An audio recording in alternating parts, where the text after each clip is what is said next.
Om Swastiastu. Om Swastiastu. Pemirsa, selamat berjumpa dalam acara perbincangan kita, dan kita sekarang berada di Puri Den Bencingah Klungkung. Kita akan berbicara dengan Ide Pemelisir Agung Putra Sukhat selaku Ketua atau Bendesa Agung Majelis Desa Adat Provinsi Bali, dan tema kita adalah bagaimana peran desa adat dalam pandemi COVID-19. Seperti kita tahu bahwa desa adat dan instansi-instansi lain sebetulnya sangat berperan penting dalam penghentian dari penyebaran virus corona ini, dan beberapa waktu lalu Presiden Jokowi sempat memuji dari langkah-langkah pemerintah Provinsi Bali, karena kita tahu di sini ada kelebihan, yakni adalah kearifan lokalnya berupa desa adat. Bagaimana Satgas Gotong Royong ini berbasis adat, itu yang perlu kita bahas, dan kita akan sapa beliau. Om Swastiastu, Pak Haji. Om Swastiastu, bagus. Sehat lagi? Kena, dadas. Sehat deh. Luar biasa, kita bicara soal pandemi COVID, di mana peran desa adat di situ juga sangat luar biasa, dan bahkan beberapa waktu lalu disanjung oleh Presiden, Bali menjadi, boleh dikatakan, peringkat pertama lah dalam tingkat kesembuhan. Sesungguhnya bagaimana peran adat dalam pandemi COVID ini, Pak Haji? Ya, Niki, Pak Agus, dan para pemirsa, peran adat atau peran desa adat di Bali ini memang sudah sebenarnya bukan pada saat COVID ini saja, tetapi sejak zaman Orde Lama bahkan. Tetapi pada zaman Orde Baru juga luar biasa. Proyek-proyek pembangunan dan sampai Orde Reformasi ini pun selalu diperankan dan berperan ya di dalam mensukseskan program-program pemerintah. Nah, itu di Bali juga begitu. Nah, dalam COVID ini sudah tentunya pemerintah dan instansi-instansi yang terkait juga, bahkan sampai di pusat, itu juga memberikan peran kepada desa-desa adat, dan kita senang berperan, kan begitu, desa-desa adat. Dan ini memang sangat membanggakan dan membahagiakan bahkan.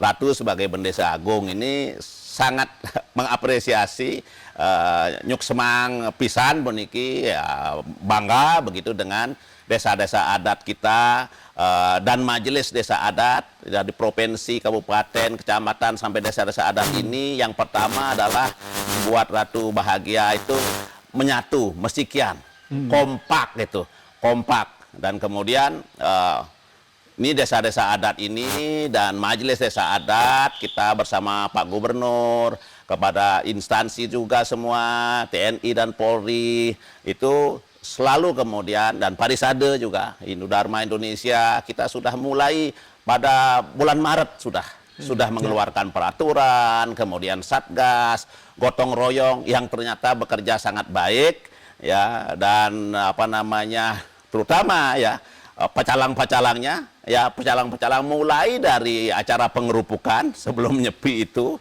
sampai ada upacara-upacara, dan kemudian pada puncak-puncak sekarang pandemik ini,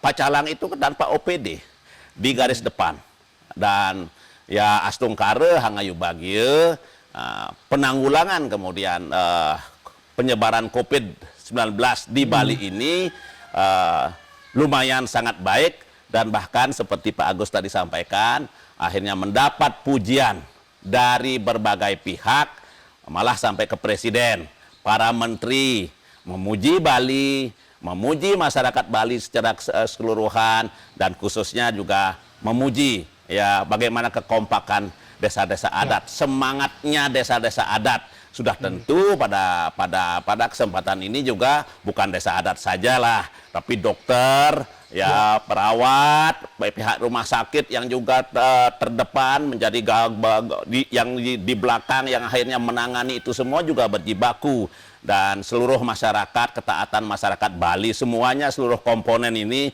memang terlibat. Dan situlah kita masyarakat Bali, baik pemerintah, gubernur, dan desa-desa adat, majelis desa adat, dan Ratu sebagai Bendesa Agung merasa bahagia dan bangga, ya bangga menyaksikan itu, dan mudah-mudahan ide Sang Hyang Widi Wasa, Tuhan Yang Maha Kuasa, selalu menuntun kita sehingga COVID-19 ini bisa paling tidak dari Bali segera lenyap, ya begitu. ketika kita bicara soal peran desa adat, di situ juga ada peran Parisade, bahkan waktu itu dengan gubernur sering mengeluarkan surat imbauan, surat edaran. Awalnya kan masyarakat mungkin melaksanakan, tapi karena terlalu banyak, kadang-kadang ada yang mencibir juga. Ini imbauan saja yang dilakukan. Nah, bagaimana Ratu waktu itu menanggapi yang seperti itu ya? Ya begini, kita kan di Bali ini kan penduduknya 4 juta lebih ya, 4,2 juta lebih. Ya itu kritik-kritik biasa, perbedaan pendapat biasa, ketidakpuasan akan selalu ada. Tidak mungkin memuaskan 4,4 juta masyarakat Bali.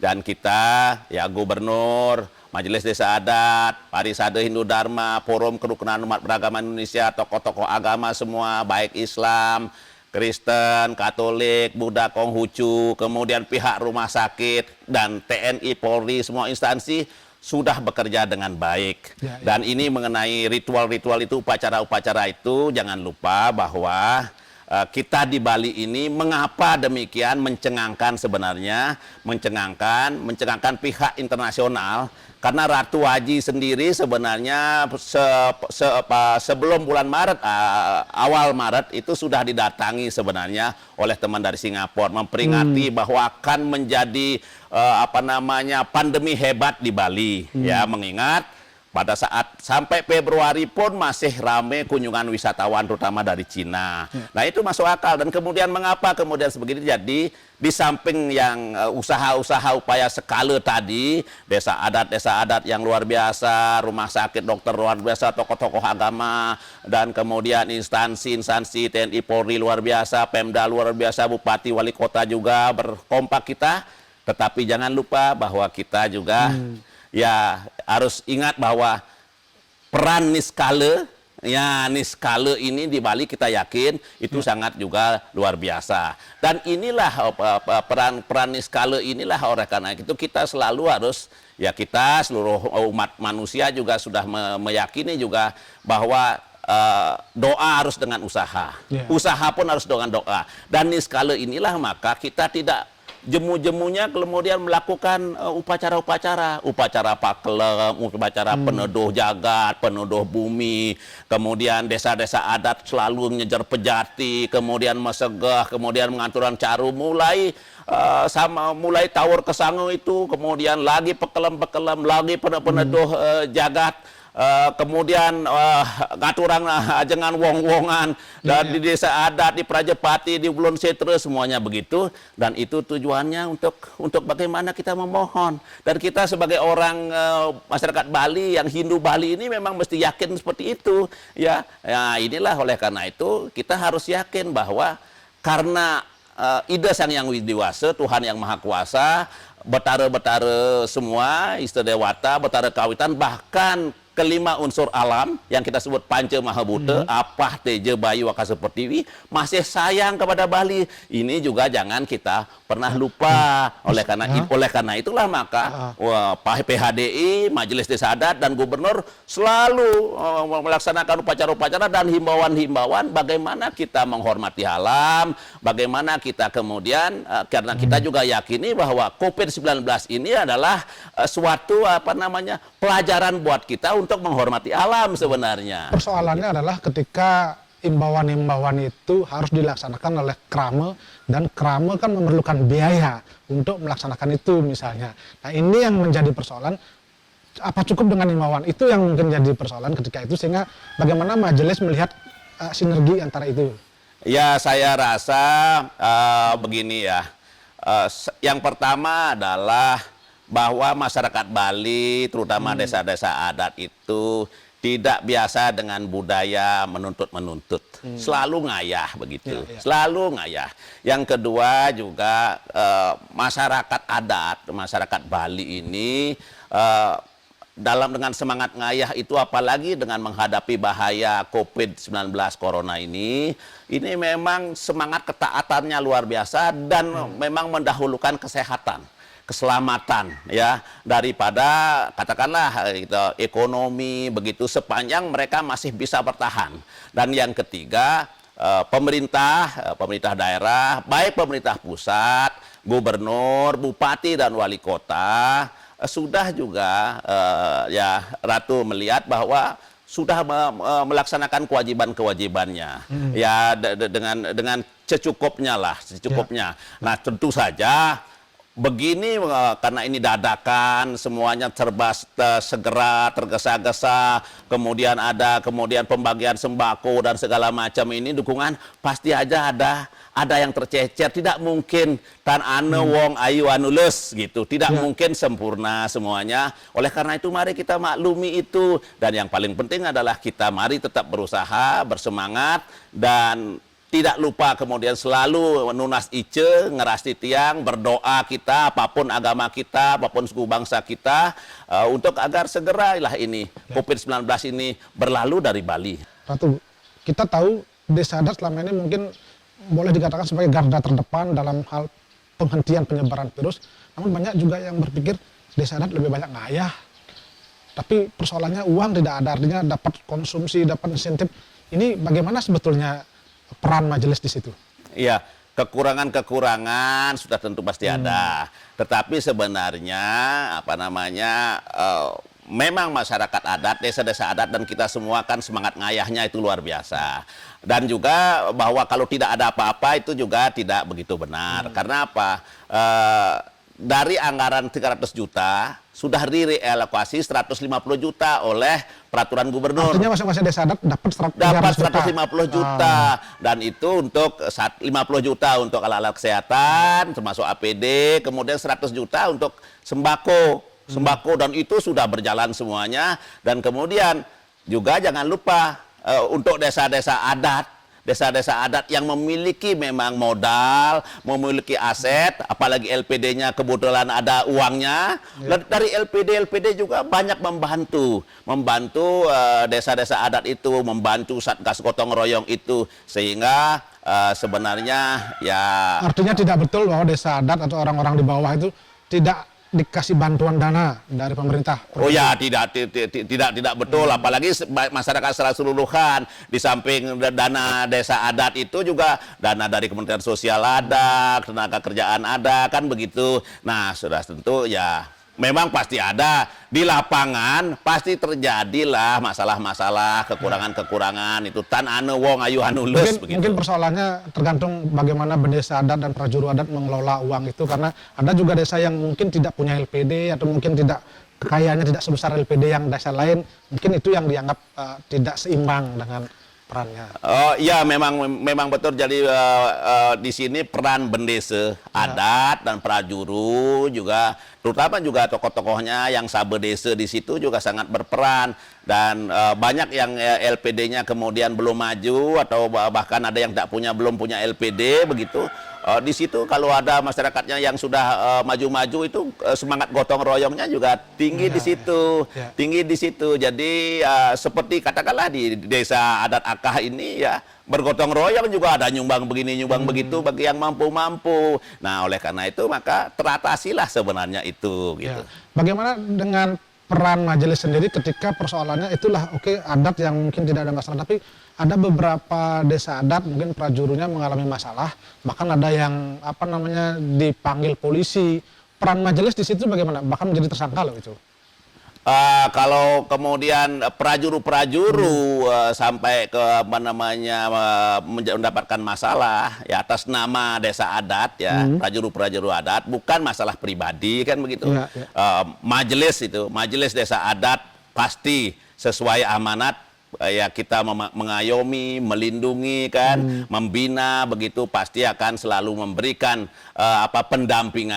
pendampingan dan bisa kemudian membantulah membela itu ya, supaya bagaimana kemudian agar masalah-masalah itu bisa diselesaikan dengan sebaik-baiknya ya, supaya misalnya pihak kepolisian supaya kita mohon pengertiannya dan kita jelaskan duduk perkara yang sebenarnya, ya kan, duduk perkara yang sebenarnya. Misalnya maksudnya juga sangat baik kan, prajuru itu maksudnya baik, tujuannya baik, kadang-kadang pelaksanaannya yang salah. Nah, itu mungkin bisa dimaklumi oleh pilot. Dan inilah majelis desa adat dengan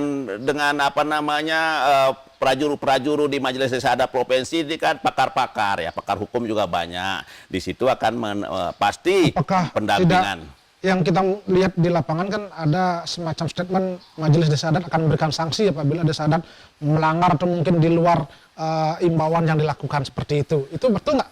Wah, ini kan begini. Satu, yang pertama, sanksi itu kan normatif sekali.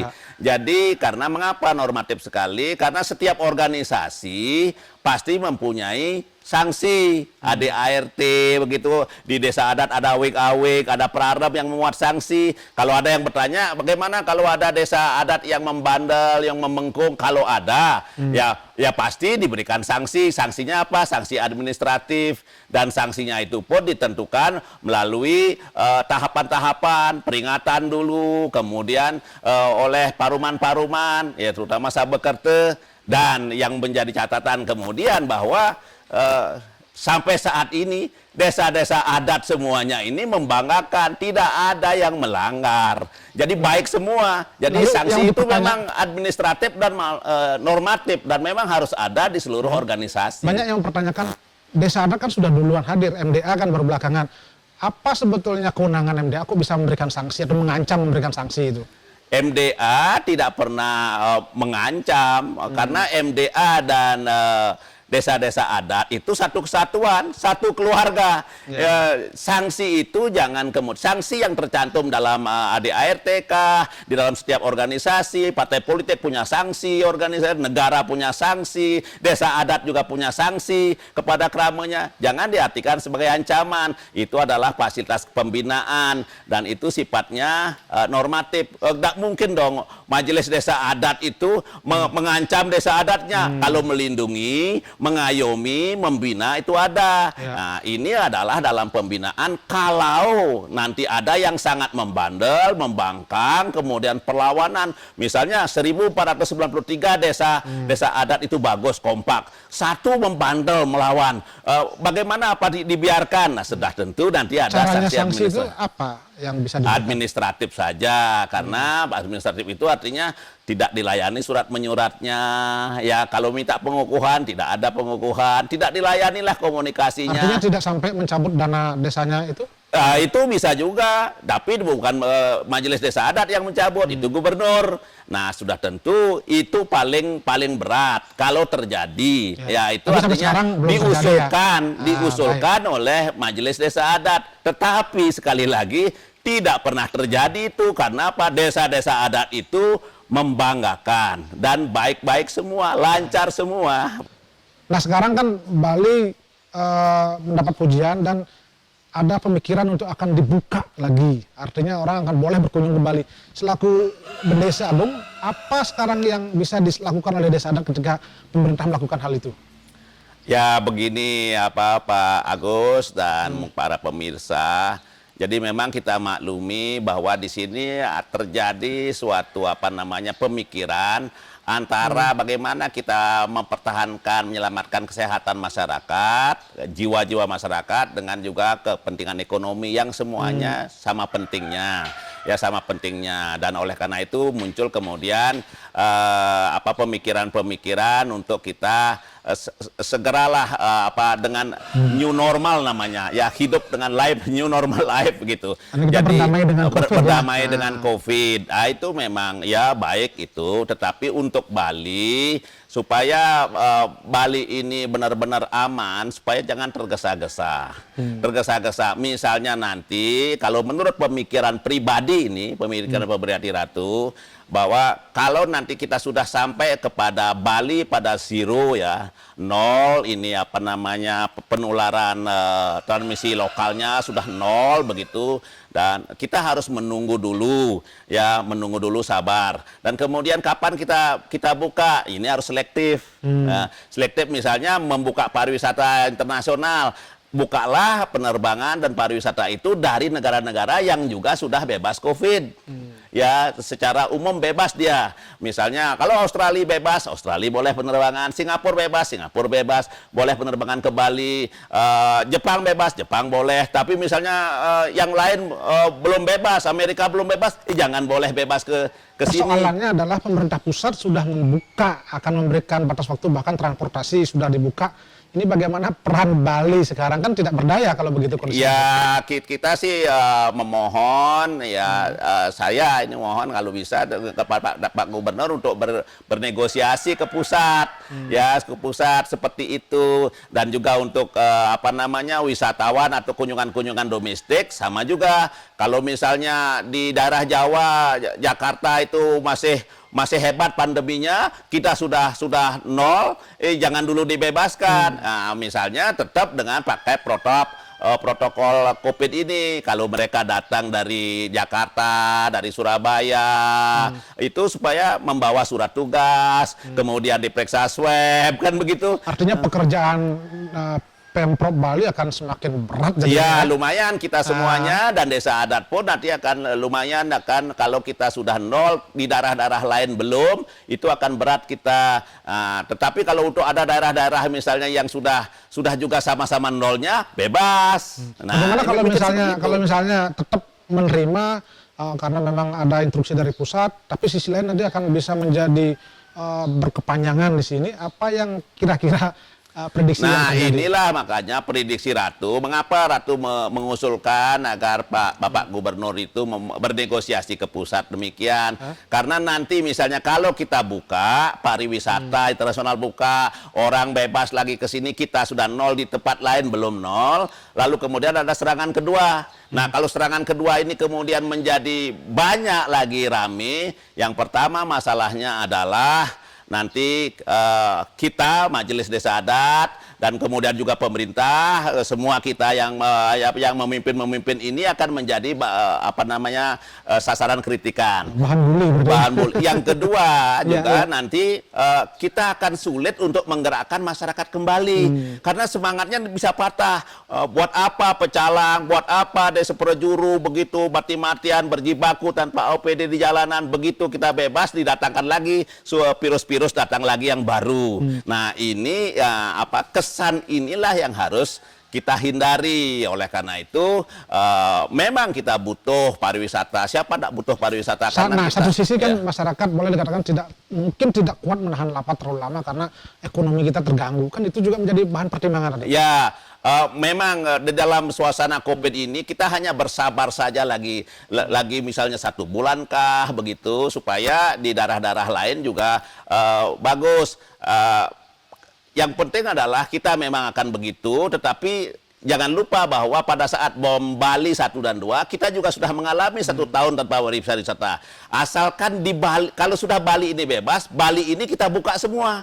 Sehingga perputaran ekonomi di Bali ini juga sudah cukup untuk menghidupi kita bertahan lagi 1, 2 bulan, 3 bulan, begitu kalau menurut hemat Ratu. Terakhir, apa yang bisa dilakukan oleh kita, masyarakat, sehingga mari kita bersama-sama agar kita keluar dari krisis ini?